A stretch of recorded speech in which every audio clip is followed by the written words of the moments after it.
Hi అండి, welcome back to honey channel. ఎలా ఉన్నారు? అందరు బాగున్నారా? నేను బాగున్నాను. మీరు బాగుండాలని మనస్ఫూర్తిగా కోరుకుంటున్నాను. నేను బాగున్నాను అని చెప్పాను కదా, చూడడానికి బాగానే ఉన్నా. కానీ కొన్ని డేస్ నుండి సరిగా నిద్ర లేదు.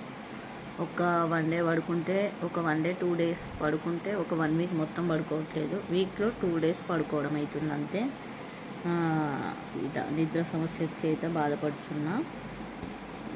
ఎట్టకేళ్ళకి ఎన్ని డేస్ దీన్ని కంటిన్యూ చేయాలి అని ఈరోజు హాస్పిటల్కి వెళ్దామని రెడీ అయినా. మా వారు వస్తున్నారు, ఆయన కోసం చూస్తున్నా. తప్పకుండా నిద్ర లేనివారు ఖచ్చితంగా చూపెట్టుకోండి. ఎందుకంటే ఈ నిద్ర సమస్యల వల్ల అనేక సైడ్ ఎఫెక్ట్స్ ఉంటాయి.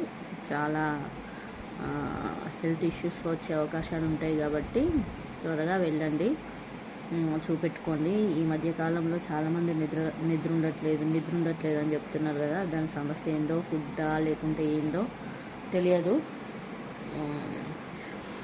ఇంతకుముందు వీడియోలో నిద్ర లేని వారు ఏం చేయాలి, హాల్లో ఫోన్ పెట్టి బెడ్రూమ్కి వచ్చి పడుకోవాలని చెప్పాను కదా. నేను అసలు ఫోనే చూడను.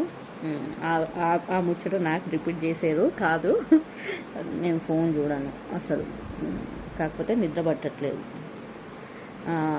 కొన్ని టిప్స్ కూడా పాటించా. 6 వరకు ఫుడ్ తినేసి పండుకునే ముందు 2-3 అవర్స్ గ్యాప్ ఉండాలి ఫుడ్కును నిద్రకి అనేటివి కూడా నేను పాటిస్తా. కొన్నిసార్లు వర్కౌట్ అయింది, కొన్నిసార్లు కావట్లేదు.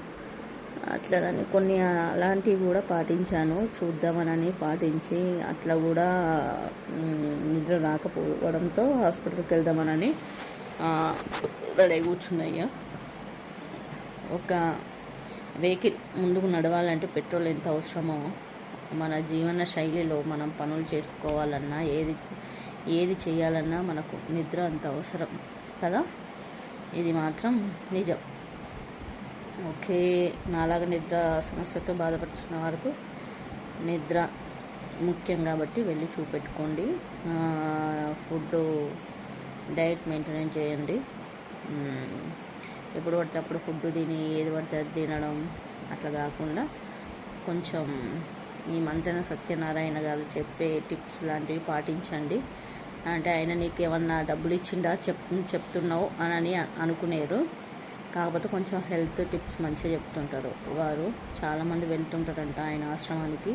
మా బావగారు కూడా చెప్పిండ్రు. కాబట్టి ఒకరు వెళ్ళి వచ్చారు కాబట్టి నేను చెప్తున్నా. ఆయనకు నాకు ఏం పరిచయం లేదు. ఆయన అప్పుడప్పుడు యూట్యూబ్లో ఫాలో అవుతుంటాను, చూస్తుంటా, నేను పాటిస్తుంటా. ఇంకా మంచి చెప్పే వాళ్ళని ఇండైరెక్ట్గా క్వశ్చన్స్ వేసి కొన్ని చెప్పేటివి కూడా చెప్పారు అలాంటి క్వశ్చన్స్ వేస్తే.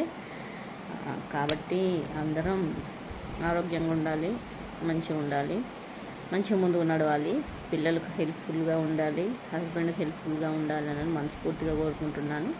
ఈ టాపిక్ మాత్రం లేడీస్ కోసమే, జెంట్స్ కోసం కాదు. ఎందుకంటే లేడీస్ ఆడవాళ్ళమే బలహీనులం కాబట్టి మనం హెల్తీగా ఉంటేనే కుటుంబం హెల్తీగా ఉంటుంది కదా. అందుకే త్వరగా ఏ సమస్య వచ్చినా దాన్ని ప్రొలాంగ్ చేసుకోకుండా తొందరనే దానికి సొల్యూషన్ తెలుసుకొని దాని ప్రకారం నడవాలని ఆశిస్తూ బాయ్ ఎవరివన్.